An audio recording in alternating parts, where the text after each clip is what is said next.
Ang kwentong ito ay hango sa totoong buhay. Mula ito sa isa nating kabayan na itago na lang natin sa pangalang Selena. Taong 1950, Bataan. Sa isang bayan ng San Ramon, Bataan, naninirahan ang kambal na Selena at Cecilia. Mga dalagang kilala sa kanilang kagandahan, talino, at higit sa lahat ang pagiging kambal nito. Napakabihirang pangitain ang kambal na residente sa munting bayan, kaya naman kagad nilang nakuha ang atensyon ng mga taga roon. Simula pa lang pagkabata, para silang iisang kaluluwa sa dalawang katawan. Parehong matulungin, masiyahin at masipag ang mga ito. Gayunpaman, makikita kagad ang pinagkaiba ng kambal. Si Selena ay mas tahimik, mapagmasid, kumpara kay Cecilia na mas palatawa at mahilig makipaglaro. Isa pa sa kanilang pagkakaiba, hindi kailanman nagsinungaling si Selena. Lumaki ang dalawa sa pangangalaga ng kanilang magulang, ang amang si Mang Joseph, isang kilalang albularyo sa lugar, at ang inang si Aling Rosa, isang tahimik na may bahay ngunit parang palaging may iniinda. Nang sumakabilang buhay ang ama, mas lalong naging malapit ang kambal sa isa't isa. Lingid sa kanilang kaalaman, dala-dala pala ng isa ang sumpa na matagal nang nakatago. Pagtungtong ng 18 anyos ng dalawa, doon na nagsimula ang pagbabago. Napansin ng ilang residente na ang alagang hayop tulad ng mga manok, kambing at baka unti-unting nawawala. Wala nang lamang loob at tila may sumipsip ng kanilang dugo. Iniwang wakwak ang tiyan. Lubos itong ikinabahala ng mga residente. Kung sino man ang may kagagawan, dapat nang mahuli at mapahinto. Nangangamba sila na kalaunan, hindi na maging sapat ang hayop para sa nilalang at tao na ang susunod na biktima. Ilang residente na ang sumubok tugisin o tuklasin kung sino o ano ang nilalang. Kaso nga lang, dahil wala na ang albularyo sa bayan, hindi naging matagumpay ang kanilang paghahanap. Patuloy na nagdulot ng takot sa isipan at puso ng mga residente ang hindi matukoy na nilalang. Ayon pa sa mga ito, mula sa bubungan, naririnig ng ilan ang malakas na pagaspas ng pakpak. Malakas ngunit parang mabigat din ang hangin. At kahit walang makita, nararamdaman nilang tila may nagmamasid, may nakatingin mula sa dilim. Naghigpit ang otoridad sa lugar. Pagsapit ng 6:00 lahat ay dapat nasa loob na. Sinisiguradong sarado ang mga bintana at pintuan. Nilagyan din ng proteksyon ang natitirang alagang hayop. Nakasilid sila sa sementadong kulungan kung saang tangi may-ari lamang ang may kakayahang magbukas. Dahil sa pag-iingat ng residente, bumaba ang bilang ng natatalang namatayan ng alaga na siyang ikinatuwa ng bayan. Siguro naman, kung ano man yun ang bibiktima, alis na dito. Wala na siyang nakakain eh. Ito ang palaging usapan ng mga residente. Habang nasa pagkainan, nabanggit ni Aling Rosa ang patungkol sa usap-usapan ng bayan. Binalaan niya ang mga dalaga na mag-ingat, lalo na't hindi pa rin natutuklasan kung sino o ano ang may gawa. Nay naman, mga hayop lang ang nawawala, no? Kung ano man yung kumuha sa kanila, siguradong kaya namin ni Selena, di ba? Wika ni Cecilia habang tinatapik ang kambal. Natawa lamang si Selena. Umagang-umaga ay puno ng enerhiya ang kapatid. Hayaan mo na si Inay Cecilia. Nag-aalala yan para sa atin at isa pa. Tulad nga ng sabi ni Inay, hanggang ngayon hindi pa natin alam kung ano yung gumawa nito. Tugon ni Selena. at tinapos na ang pagkain. Pagsapit ng hapon, nagtungo ang kambal sa bayan upang mamalengke. Si Selena lang sana ang aalis, ngunit nagpumilit ang kambal na sasama ito. Cecilia, ano namang gagawin mo sa bayan? Ilang beses ka nang nakapunta dun wala namang bago. At saka isa pa, alam naman nating dalawa na ako lang yung kikilos sa atin eh. Wika ni Selena. Sige na ate, ayoko maiwan dito no. Alam mo namang may kakaiba kay nanay eh. Sige na. Pangako tutulungan kita magbitbit. Pumayag ka na. Ay naku. Sige na nga. Basta siguraduhin mo hindi ka magiging sakit ng ulo. Tuwang-tuwa si Cecilia. Nagtungo sa bayan ang dalawa. Matapos mamili habang pauwi na ang kambal, kagad silang binati ni Linda. Isang dalaga na nagsisilbi sa simbahan. Kapansin-pansin ang malaking tiyan. Kagad kinausap ni Cecilia ang dalaga. Napakadaldal at dami ng tinanong. Gayunpaman may napansing kakaiba si Selena sa kapatid. Halos hindi na maalis ang tingin nito sa sinapupunan ng dalaga. Bagamat napaisip. Hindi niya binigyan ng masyadong pansin ang nakita. Kahit nagpaalam na, hindi pa rin maalis ang titig ng kapatid kay Linda. Oh, wag mo sabihin na gusto mo na ring magbuntis Hindi madali yun. At isa pa, hindi pa tama yung edad mo. Hindi nagsalita ang kapatid. Lalong nagtaka si Selena dahil napakadaldal nito kanina. Pagkarating sa bahay, umakyat muna ng kwarto ang kapatid. Naiwan si Selena sa kusina upang itabi ang mga pinamili. Kalaunan, tinulungan niya rin ang ina sa pagluto ng hapunan. Ilang beses tinawag ni Selena ang kapatid sa kwarto, kaso nga lang ayaw nitong bumaba. Ang sabi ni Cecilia na masakit ang tiyan. Ilang beses siyang nag-alok ng tulong sa kapatid, ngunit mariin itong tinanggihan ni Cecilia. Hindi na pinilit pa ng dalaga at umalis na sila. Madaling araw nagising na lamang sa malamig nitong pawis si Selena. Tila naghahabol ng hininga. At sa hindi malamang dahilan, napaginipan nito si Linda.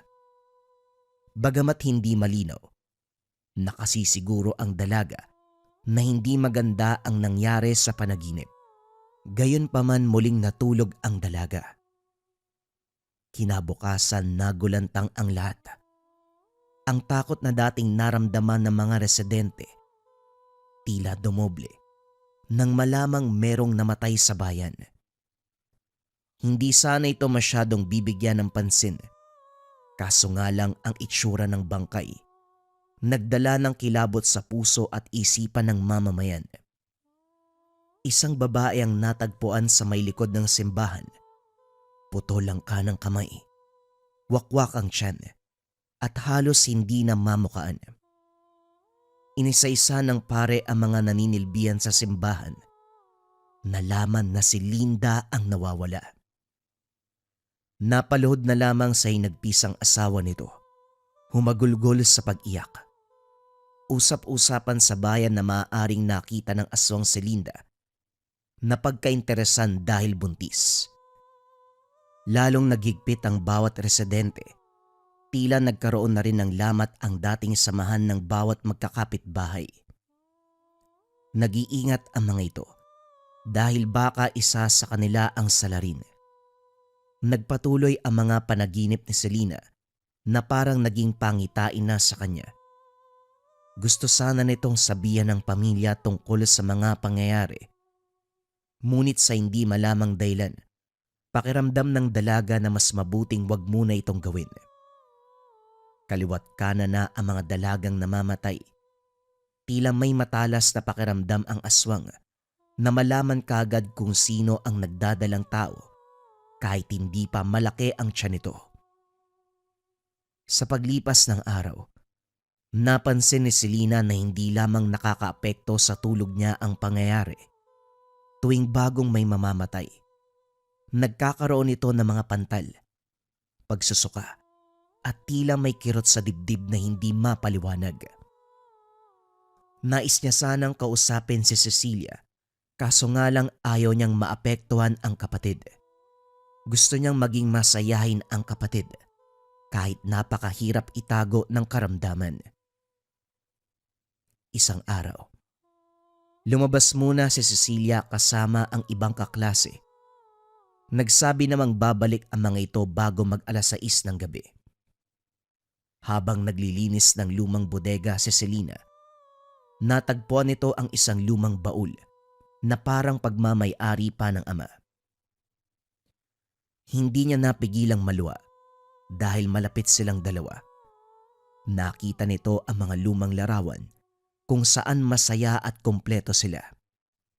Kasabay na din ang lumang aklat na gawa sa balat ng hindi kilalang hayop. Nung una nabitawan ng dalaga ang aklat, kakaiba ang gaspang nito.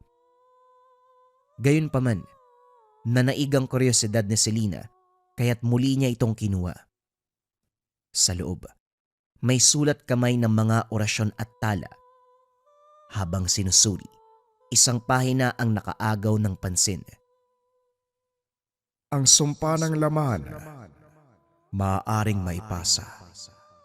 Isa ang kayang isalba, isa lang ang kayang protektahan. Hindi masyadong naintindihan ng dalaga kung ano ang ibig sabihin ng sulat.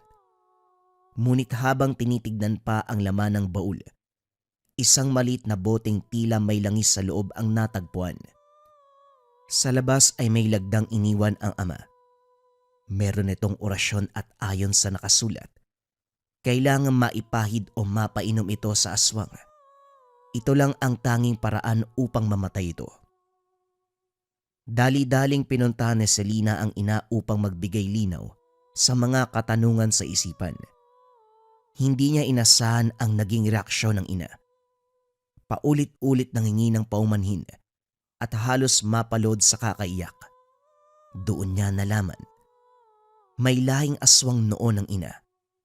At sa tulong ni Mang Elias ay naipasa nito sa iba ang sumpa. Ngunit sa kalaman ni Mang Elias, isang bata lamang ang kayang bigyan ng proteksyon. Hindi inaasahan ng mag-asawa na kambal ang magiging anak. Ginawa lahat ni Mang Elias upang malagyan din ng proteksyon si Cecilia. Kaso nga lang huli na ang lahat. Tanging pananalig at pananampalataya na lamang, isang milagro ang makakatulong sa kambal. Kaya po ba, ganun mo itrato si Cecilia? Kasi alam mong aswang siya. Bakit hindi niyo po kaagad sinabi? E di sana natulungan natin siya bago pa mahuli ang lahat. Ibig sabihin, siya yung pumatay sa... Natigilan sa pagsasalita si Selena nang dumating si Cecilia. Nay, te, asan kayo? May dala ko mga pasalubong oh. Oh, ano nangyari? Para kayo nakakita ng multo. Nay, bakit ka umiiyak dyan? Nagulat si Cecilia dahil biglang sumigaw ang nanay. Halos itulak pa siya papalayo. Dali-daling umalis si Aling Rosa. Ate, anong nangyari kay nanay? Bakit ganun? Niyakap ni Selena ang kambal. Pagsapit ng gabi habang natutulog, ginising ng ina si Selena at pinababa sa sala. Muli itong nangingi ng tawad sa anak. Bagamat hindi siya makakatulong, nirekomenda nito ang nanay ni Mang Elias na si Lola Edna. Dati itong mangkukulam at hindi nito nagustuhan ang pagsasama nila ng anak. Gayunpaman, nakakasiguro naman si Aling Rosa na kahit papano ay mahal ng matanda ang kanyang mga apo. Bakit ka ganyan, Nay? Si tatay nga tinulungan ka eh. Tapos yung sarili mong anak sinukuan mo kaagad. Dapat itrato mo rin ng tao si Cecilia. Anak mo rin siya eh. Wika ni Selena. Umalis ang dalaga ng gabi. Pagkarating sa kubo ng lola, kagad siyang pinapasok. Pasensya ka na, iha. Pero katulad ng sinabi ng nanay mo at anak ko, huli na ang lahat. Lalo na't naghahasik na ng kasamaan ng kapatid mo. Yan sinabi ko kay Elias eh. Mag-ingat siya pero wala. Matigas ang ulo.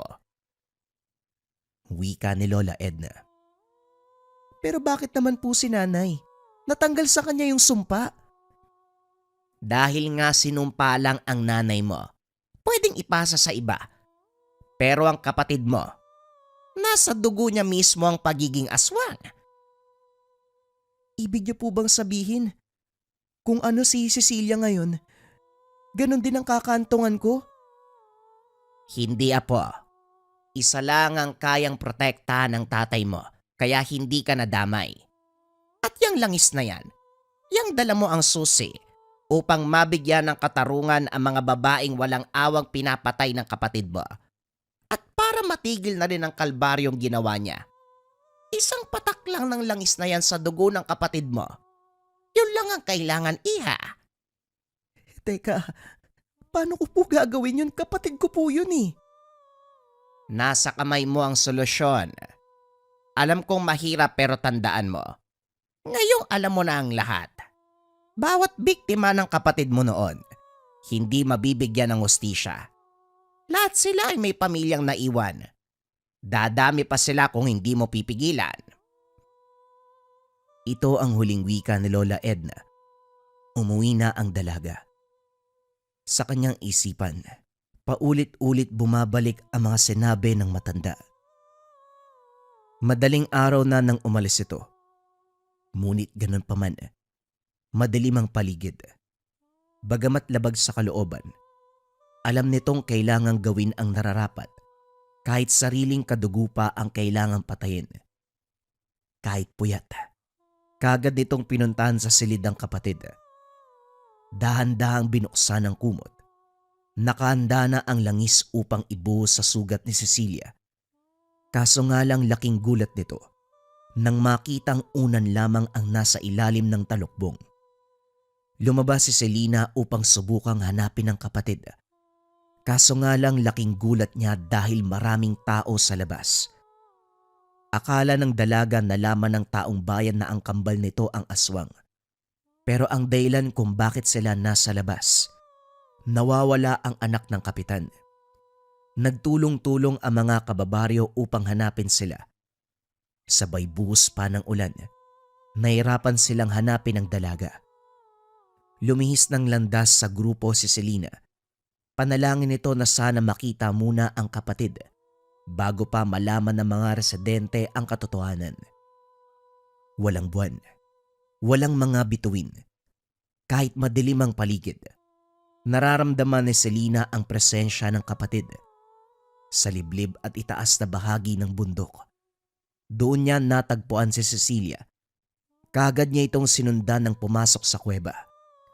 Kahit ramdam niya ang pagmamahal, ang nilalang na nasa harapan, malayong malayo sa itsura ng kapatid. Napatras ng bagya ang dalaga sa takot. Nag-aalangan kung itutuloy ba ang plano. Gayunpaman dala ang balisong ng ama at langis na may orasyon. Hinarap niya ang kambal. Dahan-dahang humarap sa kanya ang isang malaking halimaw. Tila nilamon ng anino nito ang dalaga. Nababalutan nito ng itim na balahibo. Matalim ang ngipin at kuko. Nanlilisik ang pulang mga mata. Sa kamay niya bitbit ang isang batang lalaki. Iyak ng iyak ang bata at halos himatayin na sa takot. Tinitigan siya ng nilalang hanggang sa dahan-dahan nitong nilapag ang bata. Kaso nga lang, nakita nito ang dalang balisong ng kapatid. Nagbago ang reaksyon ng halimaw. Para saan ang dala mo? Papatayin mo ko?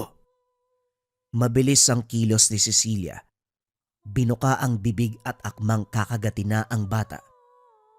Kagad lumapit si Selena upang pigilan ito. Kaso nga lang nakailag ang halimaw sa atake. Nadaplisan nito ang balikat ng kapatid. Napasigaw sa sakit ang dalaga. Muli itong inatake ng halimaw. Dahil dito, nabitawan niya ang balisong Tumalsik ito sa malayo. Gayunpaman hindi tumigil si Selena upang kunin ang bata. Kaso nga lang kahit ibigay niya ang buong lakas, wala itong laban sa halimaw. Paulit-ulit na tutumba at halos gumulong na sa putikan si Selena. Ilang beses itong natamaan ng kuko ng nilalang. Tumatama na rin siya sa bato sa paligid. Kahit nagtamo ng mga pasa at mga sugat, napansin niya na nagpipigil ang nilalang. Kita sa mga mata ng aswang na ayaw nitong saktan ng kapatid. Hindi mapigilan ni Selinang maluha.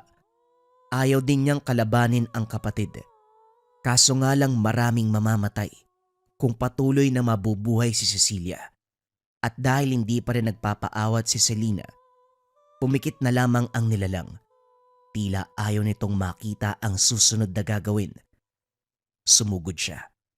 Kagad bumaon ang mga kuko sa mga binti ni Selena. Ngunit imbes na umalis si Selena, binaon pa nito ang kuko. Sa ganitong paraan umaasa si Selena na matatauan na ang kapatid. Isipin mong maigi. Kung ako kaya mong saktan, ano pang kaya mong gawin sa ibang tao? Dahil sa sinabi ni Selena, dahan-dahang umatras ang nilalang. Umalis ka na. Kung hindi, tutuluyang kita. Muling nakuha ni Selena ang balisong. Ngunit imbes na itutok sa nilalang, itinutok niya ito sa sariling leeg. Kagad binaba ni Cecilia ang bata. Bumalik sa anyong tao. Kung hindi ka makikinig sa akin, mas mabuti pang patayin ko na lang din ang sarili ko. Hindi ko maaatim na alam ko kung sinong may sala sa pagpatay sa mga tao sa baryo. At hindi ko rin kayang sabihin sa mga tao na kapatid ko mismo ang pumapatay. Tama, mas mabuti to. Mamatay na lang ako.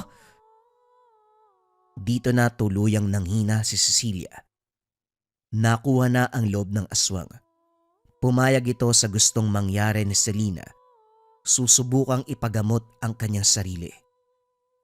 Umaasa si Cecilia. Natutupad sa pangako ang kanyang kambal. Kahit kailan, hindi ako nagsinungaling sa'yo. Kaya makakaasa kang tutuparin ko yan. Kagad sinaksak ni Selena ang balisong na nilublob sa langis. Napakalakas na angil ang binitawan ni Cecilia. Ngunit kada tulak nito sa kapatid, masinigitan pa ni Selena ang pagkayakap. Sinagad nito ang talim ng hindi bumibitaw kahit gaano pa karaming sugat ang natamo. Unti-unting humina ang katawan ni Cecilia hanggang sa tuluyan na itong nanlamig at hindi na gumalaw. Patuloy pa rin ang pagbuhos ng ulan. Kasabay ng agos ng tubig, umagos din ang dugo ng aswang. Yakap-yakap ang katawan ng kapatid. Patuloy sa pag-iyak at paghingi ng tawad si Selena. Sana mapatawad mo ko. Pangako, ito ang una at huling beses na magsisinungaling ako sa'yo. Inihatid muna ng dalaga ang batang dala ng kapatid. Pasikot-sikot ang daan upang hindi matandaan ng bata kung saan sila nanggaling. Nakatulong din ang madilim na paligid upang hindi sila makilala ng anak ng kapitan. Iniwan niya ito sa lugar kung saan malapit ang mga residenteng naghahanap. Nang masiguradong ligtas ang bata, umalis na si Selena at binalikan ng kapatid. Sinukluban ng langit at lupa si Selena nang makita ang katawan nito. Napaluhod sa tabi ng kapatid. Tumingala sa langit. Ramdam niya na nagkaroon ng hustisya ang bawat biktima ni Cecilia.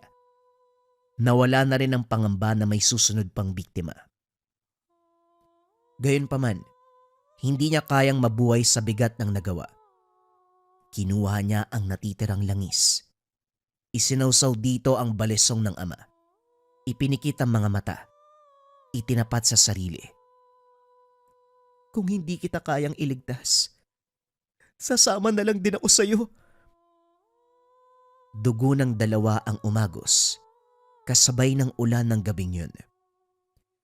Ilang linggong hinanap ni Aling Rosa ang mga anak. Kahit maraming nagsabi na maaaring naging biktima din ng aswang ang kambal. Alam ng ina kung ano ang katotohanan. Bagamat nag-aalangan, naglakas loob ang nanay na puntahan si Lola Edna upang mangingi ng tulong. Kahit alam nito na hindi siya gusto ng matanda, nagpatuloy pa rin. Ang mahalaga ay matagpuan ang mga anak. Kakatok pa lang sana ng pintuan si Aling Rosa nang pagbuksan siya ng matanda. Halika! Alam ko kung anong pinunta mo dito.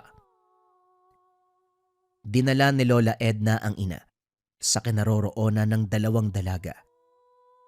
Hindi nito napigilang umiyak sa nakita. Naaagnas na ang katawan ng dalawa. Noon pa lang, sinabihan ko na kayo ni Elias na wag nang ipagpatuloy ang pagsasama nyo. Ngayon ang mga bata ang nagsakripisyo. Dahil sa pagmamahalan yung dalawa. Hindi ako galit, Iha. Pero sana nakinig kayo sa akin. Hindi nagkakaroon ng masayang wakas ang mga nilalang sa dilim. Ngayon, wala nang iyong asawa.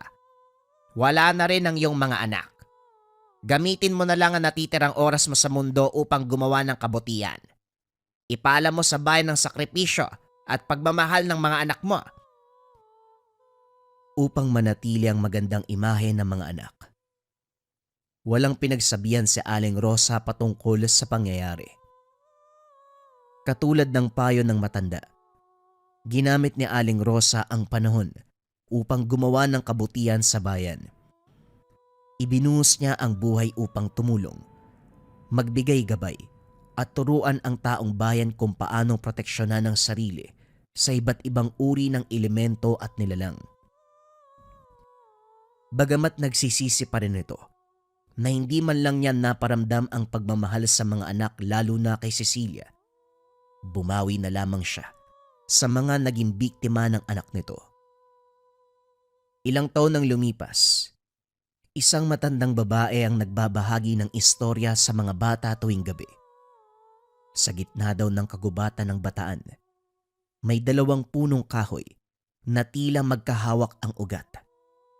Ang sabi, kambal na nagsakripisyo, isa para sa bayan, isa para sa kapatid.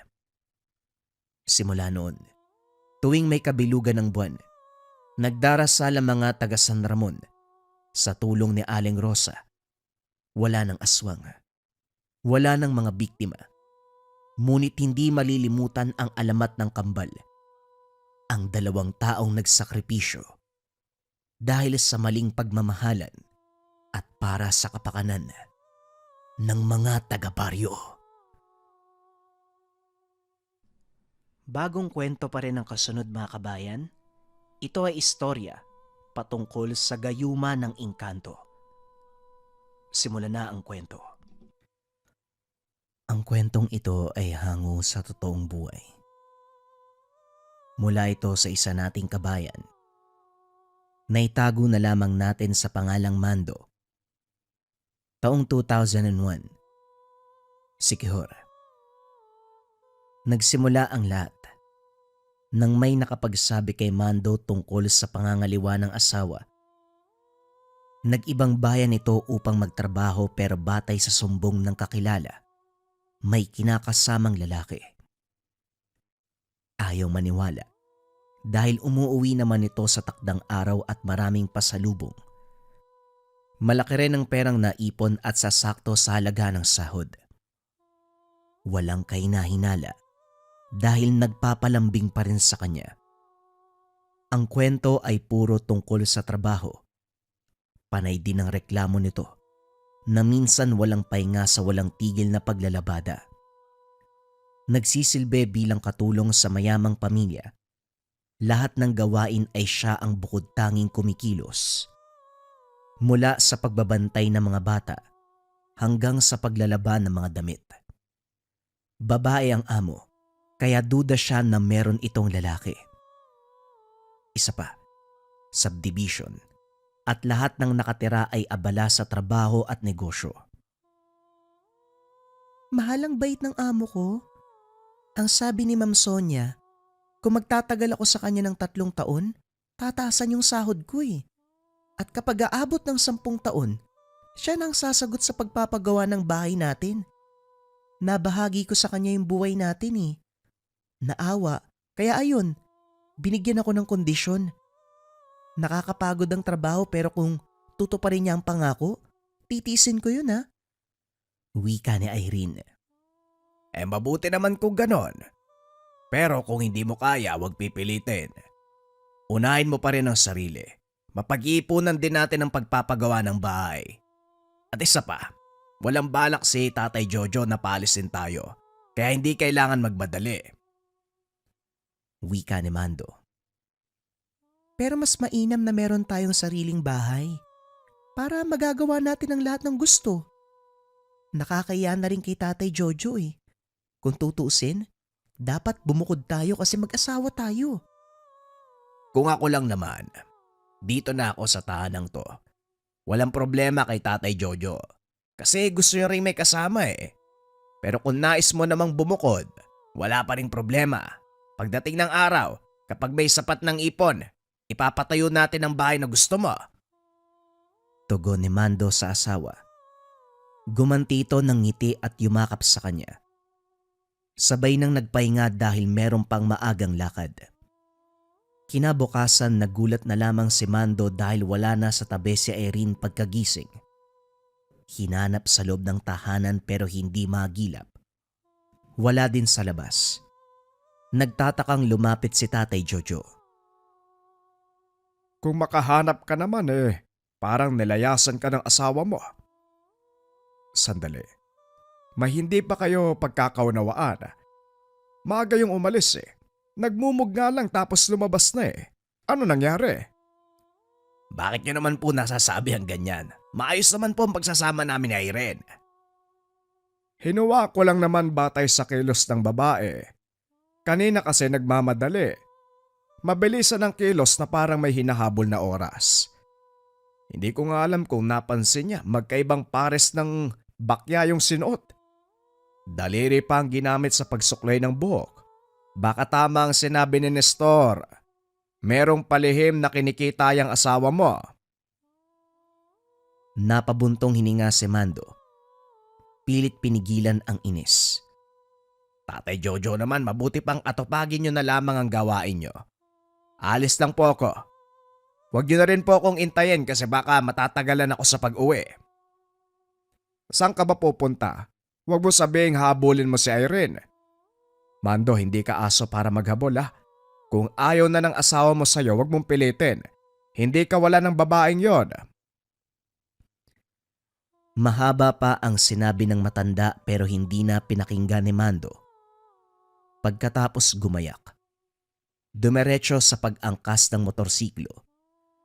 Hinarurot habang binabaybay ang kahabaan ng daan. Kaso biglang nahinto sa kalagitnaan dahil hindi alam ang eksaktong pinagtatrabahuan ng asawa. Nahampas na lamang ang manibela. Wala pang ideya kung ano ang totoo pero sa puntong ito, hindi maiwasang makaramdam ng galit. Kaagad ding tinabi ang motorsiklo nang makasalubong ang kaibigang si Nestor. Umagang umaga, ganyan yung mukha mo. Ano balita? Umuwi ka gabi yung asawa mo. Wala bang nabanggit sa'yo? Masama ang timpla ko ngayon kaya huwag ka magsimula. Dumiretso ka sa lugar kung saan ka pupunta. Ayaw mo kasi makinig sa mga payo ko Yan tuloy ang napala mo. Hindi naman ganun kagandahan yung kasama mo. Kumikerengkeng pa. Pasensya na kung masyadong pasmado ang bibig ko ngayon. Nagsasabi lang ako ng totoo. Ano bang alam mo bakit parang mas marunong ka pa sa akin? Bumaba ng motorsiklo si Mando para hanapin ang kaibigan. Nakahanda na ang kamao para manuntok. Pare, kalmahan mo lang. Kung ayaw mong matanggap ang salita ko, bahala ka. Nakakainis na rin kasi. Magandang lalaki ka. Maraming magagandang dilag na nagkakandara pa sa'yo. Pero doon ka pa sa Irene nagpakasal. Siguro ginayuma ka niyan. Hinalungkat ni Nestor ang dalang bayong. Kagad sinabuyan ng asin si Mando pero wala itong reaksyon. Isang saboy mo pa, matatamaan ka sa akin. Ano akala mo? Hilaw na sinaing ako para lagyan ng asin ng takip ng kaldero. Nestor, ito ang tatandaan mo Magkaibigan tayo. Pero sa susunod na makarinig pa ako ng salita mula sa'yo laban sa asawa ko, pasensyahan na lang talaga tayo. Pasensyahan tayo kung darating mga araw. Mapapagtanto mo ang lahat ng sinabi ko. Walang hingian ng tulong Tignan natin. Napapagod na ako kakasabi sa'yo, malaki ka na. Gamitin mo rin yung utak mo minsan. Masamang nagtitigan ang magkaibigan. Naunang umiwas si Nestor. Dumiretso ng daan. Si Mando naman ay lalong kinabahan. Samot-saring kaisipan ang sumasagi. Gayunpaman, minabuting pakalmay ng sarili bago pa tumaas ang presyo ng dugo. Nang makabalik ng tahanan, nabaling kay Tatay Jojo ang inis. Paulit-ulit itong nagsasabi na iwanan na lamang si Irene kung sakaling totoo man na meron itong ibang karelasyon. Dahil mas matanda sa kanya, hindi na sumagot. Ayaw niyang mabastos. Naging maingat sa pagsasalita. Wala naman ho tayong matibay na ebidensya. Huwag muna tayo magsasalita ng tapos. Malay natin may pinaplano si Irene. Itong mga kilos niyang pasikreto baka may ibig sabihin para sa amin. Saka na lamang tayo magsalita kung may katotohanan na ang lalabas sa bibig. Ay nako, manang-mana ka sa papang mo. Martir sa pag-ibig. Parang sinalo mo yung karanasan niya sa nanay mo noon Ganito rin yun, Mando. Buong akala ni Marlito, siya lang ang lalaki sa buhay ng asawa niya. Yung pala, pang-10 siya. Napakamot na lamang sa ulo si Mando. Sumakabilang buhay na si nanay at tatay. Kalma ka sa salita mo mamaya, dalawin ka niyan. Umalis na lamang si Mando. Pumasok ng kwarto para ligpitin ang higaan na nakaligtaan kanina. Natigilan nang makita ang gamit ng asawa sa ilalim ng papag. Naiwan ang isang bag. At dahil nakabukas ito, bumungad ang mga sulat na puro pangangamusta. Pangalan ng lalaki ang nakalagda sa ibaba. Napaisip kung sino ito. Hanggang sa naalala ang pinsan na merong diferensya sa pag-iisip. Dahil dito, nagkipit balikat na lamang at saka inayos ang mga gamit. Pagsapit ng hapon, abala sa pagtaga ng saging si Mando para ibenta sa negosyanteng suki. Maramihan ang aangkatin nito, kung kaya't pinutol na lamang ang mga bunga na meron ng hinog. Bayad na rin, kaya binilisan ang kilos. Sa katunayan, nabuhay si Mando sa pagsasaka ng saging, kamoteng kahoy at mais. Ito ang nakagisnan kahit noong paslit pa lamang. Kapag wala pang aanihin, kay Tatay Jojo tumutulong. Isa itong antingero na nagbebenta ng mga anting-anting. Hindi gaanong malaki ang kita dahil para sa mga tao.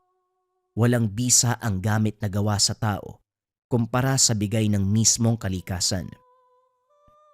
Gayunpaman, meron pa ring nadadala, lalo na ang mga unang sumubok sa kanya na napatunayan ang bisa ng gamit. Mando, pagkatapos mo dyan, samahan mo ako sa bahayan ha. May nagawa kasi akong gamit Sakto, ngayong araw darating sa pwestong kaibigan ko. Magbabakasakali lang tayo, baka may bumili. Pandagdag na rin ang gastusin.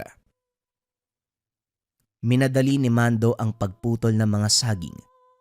Pagkatapos maikarga sa hinihintay na sasakyan, nakisabay na rin sila patungong bayan. Maraming tao sa sandaling ito.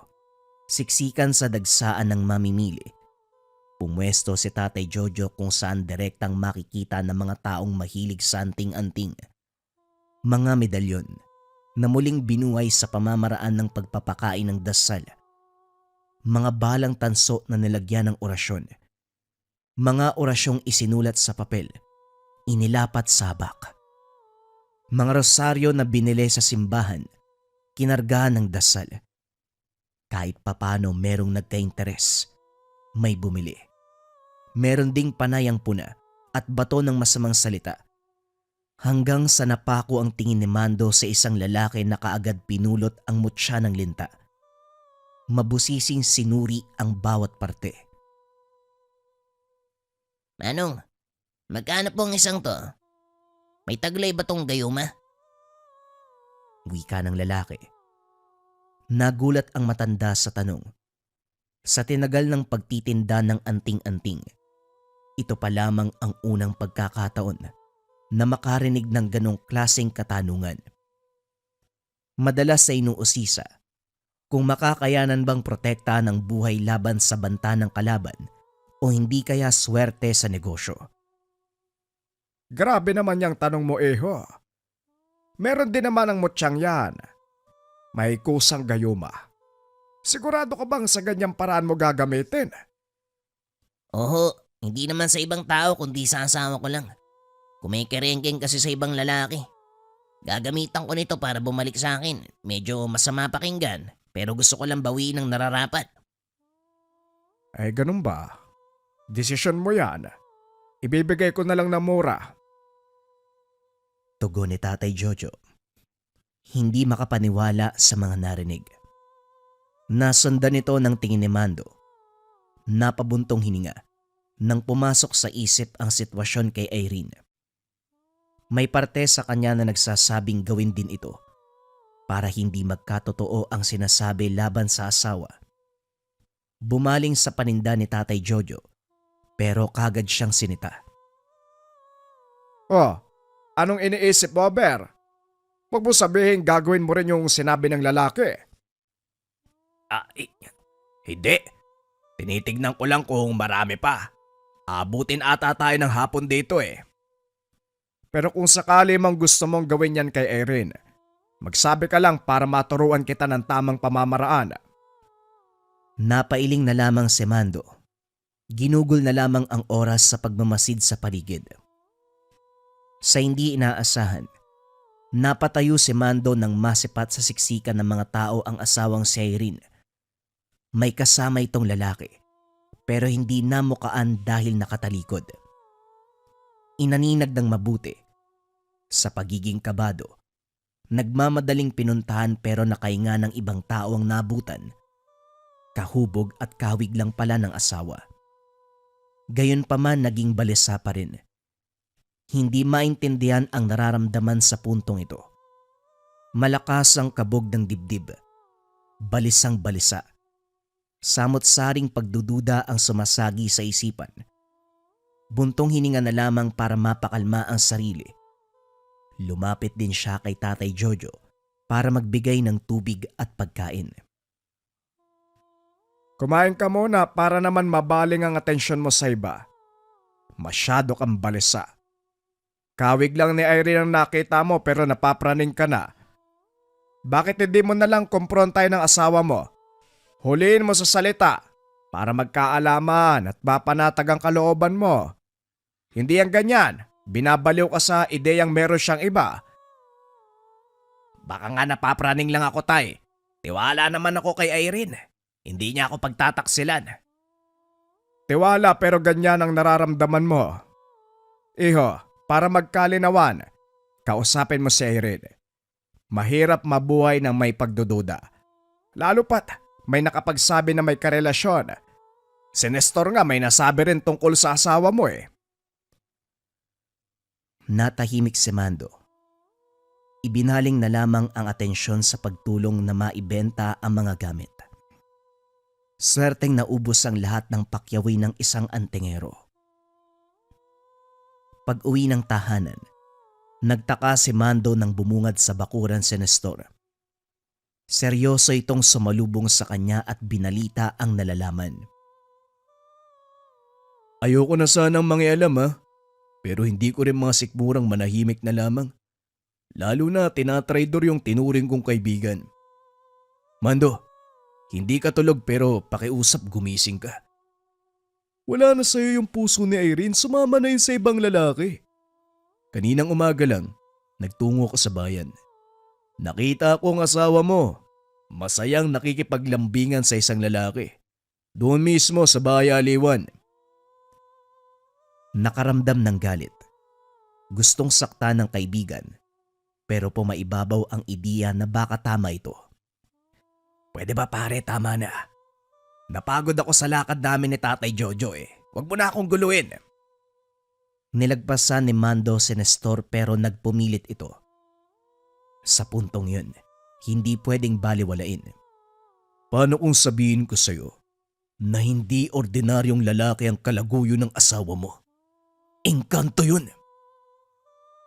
Diretsyong napatitig si Nestor sa kaibigan. Matagal bago nakapagsalita. Si Tatay Jojo na nakarinig ay kagad lumapit. Engkanto ka mo, Nestor. Totoo ba ang sinasabi mo? Opo, Tatay Jojo. Kung hindi nyo na itatanong, bukas ang ikatlong mata ko para sa ganitong elemento. Kanina ko lang din nalinaw ang kasama ni Irene eh. Walang duda. Tamang hinala ko, hindi ordinaryong tao yun. Nestor, hindi yan nakakatuwa. Kung nandito ka lang para manira, umuwi ka na lang. Sandali lang naman, Mando. Hindi pwedeng isawalang bahala ang ganitong usapin.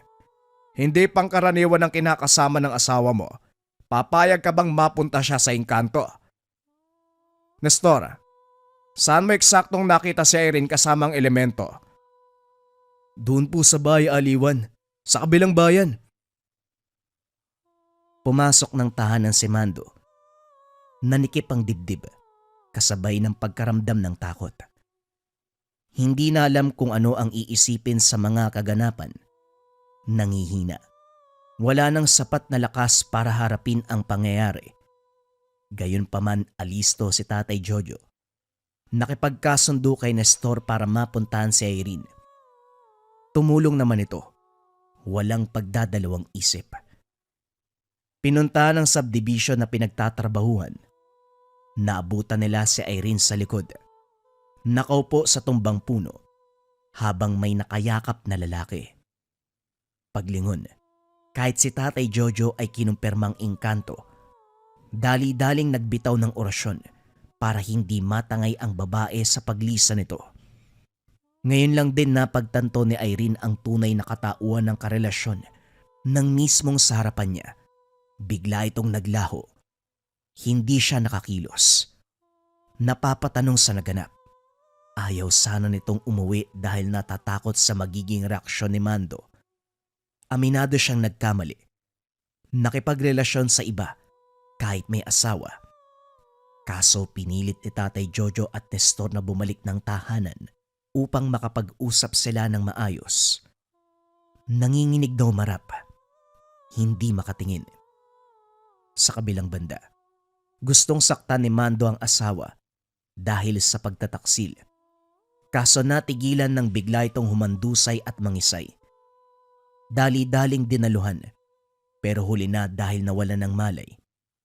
Sa pagsuri ni Tatay Jojo, bakante ang katawan nito.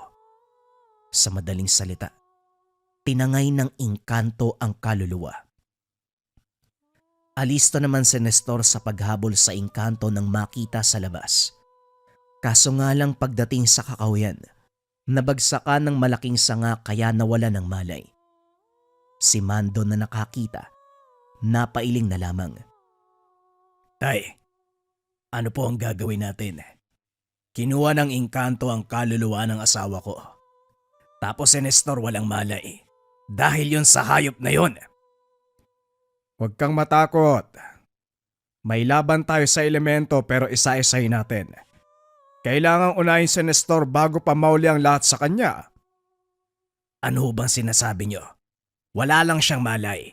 Samantala ang asawa ko, kaluluwa ang kinuha. Unahin natin si Irene. Mahabang proseso ang pakikipaglaban para mabawi ang kaluluwa ng tao sa kamay ng engkanto. Si Nestor, malay lang ang nawala sa kanya. Siya ang gagamutin ko sa ngayon. Ikaw manatili ka sa tabi ni Irene.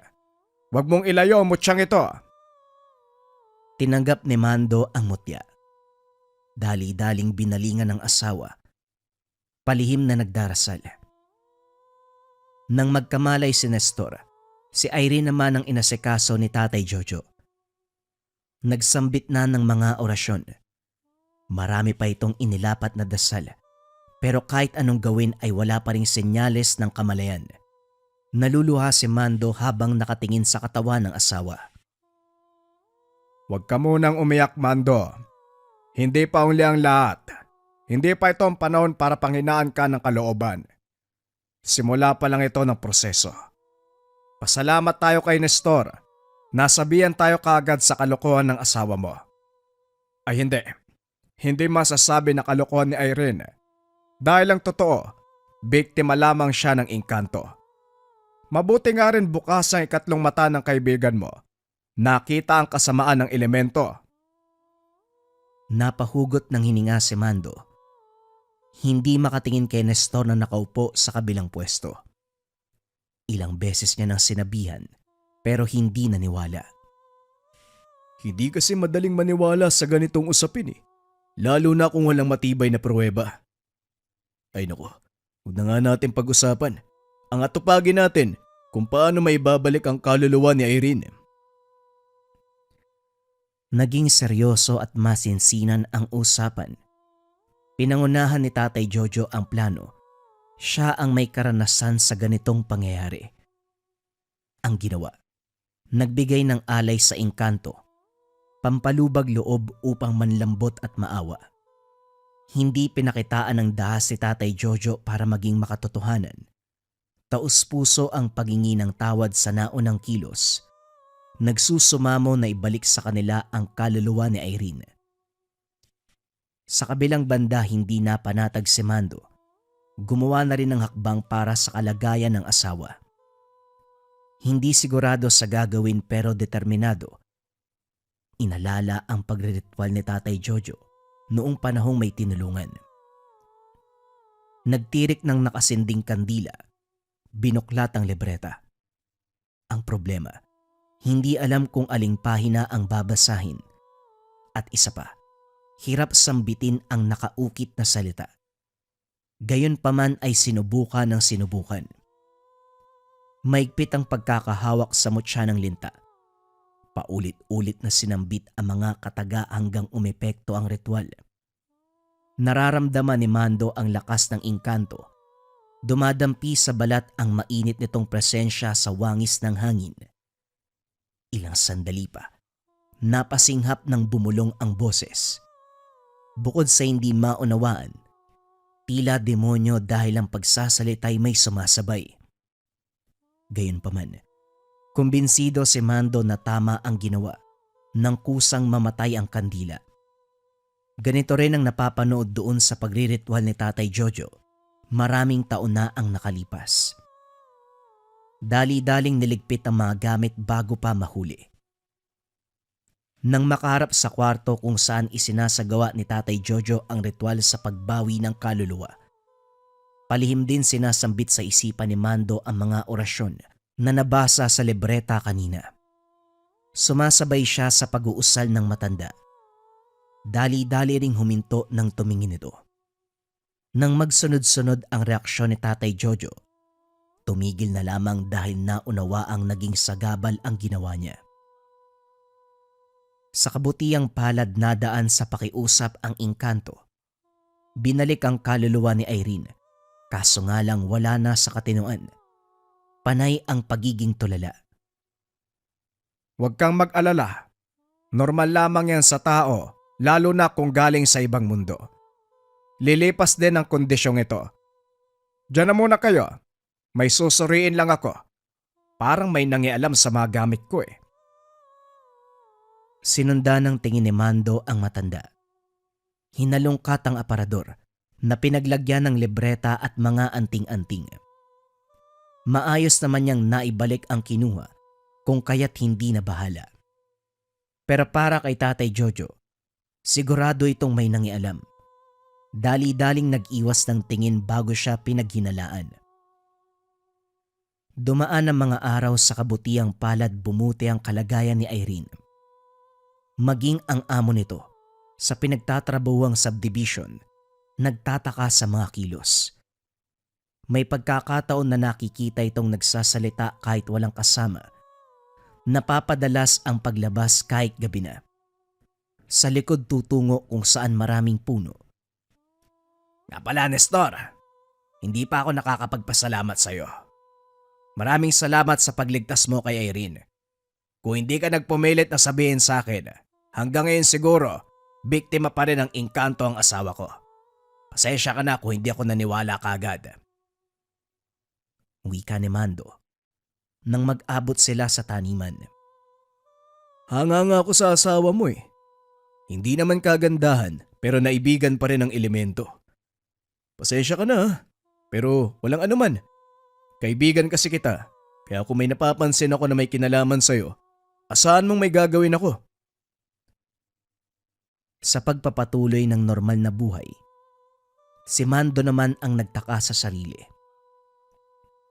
Ilang beses na siyang nakaramdam ng kakaiba sa paligid, lalo na kung nasa mapunong bahagi. Parang may lumalapit na hindi nakikita. Kung minsan pa, namamalikmata, may nasisipat na anino ng babae kung saan-saan. Pinalampas niya ito. Inisip na baka napapagod lang. Kaso nga lang maging sa pagtulog, parang may ibang taong katabi. Dito na siya nagduda. Mahal pa na yung ikot mo sa higaan Ayos ka lang ba? Nag-aalalang tanong ng asawa nang makarap sa mesa para sa agahan. Para kang adik ka, ang pula ng mata mo. May bumabagabag ba sa'yo? Ilang araw na kitang nakikitang balisa. Hindi ko rin po alam eh. Parang may gumugulong elemento sa akin. Kung minsan bigla na lang ako nakakakita ng babae, pero hindi malinaw ang muka. Tapos kapag nasa mapunong bahagi ako, parang may sumasabay. Parang may kasama ako na hindi nakikita eh. Baka naman minumulto ka ng babae mo. Ikaw yata ay nagtaksil gumaganti ka May iba nga ako, Mando. May gusto kong itanong sa'yo eh. Kaso hindi ako nagkaroon ng oras. Pagtapat ka nga. Ni minsan ba, ginalaw mo mga gamit ko sa aparador? Yung libreta? O hindi kaya mga anting-anting? Natahimik si Mando, kinabahan sa biglaang tanong ng matanda. Gayunpaman, minabuting hindi magpalata. Kagad umiling at nagbigay ng rason. Lumipas sa mga araw. Sa puntong ito lalong lumala ang sitwasyon ni Mando. Nakakaramdam ng pagyakap sa tuwing hihiga. Hindi masasabing si Irene dahil may pagkakataon na mahimbing ang tulog nito. Sinubukang kumalma pero biglang napasigaw. Nang makita ang refleksyon sa salamin, nakakakilabot na elemento. Ang malalapay na kayakap sa likuran. Natatarantang tinaboy. Sakalang humiwalay nang lumabas si Tatay Jojo sa kabilang kwarto. Pinakiramdaman ng matanda ang presensya sa paligid. Nang sinuri mismo si Mando, dito napagtantong nagsisinungaling. Tinanong kita kung nangyalam ka ba sa mga gamit ko. Ang sabi mo hindi. Tapos ito ang malalaman ko. Mando, nagsagawa ka ng ritual na akala mo'y makakabuti at makakatulong sa sitwasyon ni Irene. Pero nagkamali ka. Dahil ang ginawa mo, panghalina sa ligaw na engkanto. Ang binuklat mong pahina ng libreta ay para paganahin ng bisa ng mutya na siyang aagaw ng atensyon ng elemento. Hindi lang yon, susundan ka. Mawiwili sa'yo dahil nga hinalina mo. Pambihira. Katulad lang ito ng binili ng lalaki doon sa bayan eh. Mutya ng linta, gagayumahin ng sariling asawa. Yung pabaon kong orasyon ay kagaya ng binasa mo sa patagong pagre-ritual. Ang kaibahan lang, tawang pinatutungkulan ng lalaki. Ikaw naman, engkantong na biktima mo. Nanghina si Mando sa narinig. Napatulala na lamang nang mapagtanto ang katotohanan. Gayunpaman, sinagot ni Tatay Jojo ang lahat para sa kaligtasan niya. Naghanda ng mga gamit si Tatay Jojo para tuluyang maitaboy ang engkanto at maputol ang naunang ritual na ginawa ni Mando. Kaso nga lang sa unang bahagi, kagad ng bulabog ang elemento. Nagtangka itong patayin ng espiritual na kamalayan ni Mando. Mabuti na lamang maagap ang matanda. Naisaboy ang tubig na pinagbabara ng mutya. Umalingaw-ngaw ang daing nito. Hindi rin nakaligtas sa ritual ni Tatay Jojo. Hinuli ng matanda ang espiritu at kinulong sa bote. Dali-daling nagsunog sa labas at itinapon sa apoy. Patuloy na maririnig ang hinaing ng engkanto. Sinubukan pa nitong makawala pero sa sandaling nabasag ang bote, dito na rin nagtapos ang buhay. Sinara ni Tatay Jojo ang buong proseso sa isang mahabang dasal. Nakainga ang lahat sa takbo ng kaganapan. Si Mando sa kabilang banda. Napasabunot sa sarili dahil sa ginawa. Nakatanggap ng sermon mula kay Tatay Jojo. Pinaintindi na hindi dahil nakitang ginawa ang isang bagay ay gagawin din. Itinagong mabuti ang gamit, lalo na ang libreta para hindi maulit ang kaganapan. Pasensya na po talaga, Tay. Kung alam ko lang na gano'n ang mangyayari, hindi ko naman ho gagawin. Ikaw naman kasi masyado kang padalos-dalos. Alam kong nag-aalala ka sa asawa mo ng panahong yon, pero sana magsabi ka muna. Tignan mo, kung nagmamadali yung engkanto malamang natangay ka na. Hindi namin malalaman na nasa ibang mundo ka na. Swerte ka lang, hindi ka dineretsyo ng nilalang. Sa susunod, huwag kang gagawa ng hakbang na hindi ko nalalaman. Tumango na lang si Mando matapos makausap ang tatay. Ang buong kaganapan na natili sa kanyang isipan. Magmula nang mabiktima ang asawa ng engkanto, napasailalim sa mahika ng elemento. Hanggang sa napunta sa kanyang sumpa. Nagmistulang aral ito. Na mabuting meron tayong kaalaman sa mga ganitong bagay. Dahil kung wala ang tulong ni Nestor at Tatay Jojo, siguradong wala na siyang asawa. Iisipin niyang pinagtaksilan siya. Pero ang katotohanan, ito ay biktima ng isang engkanto.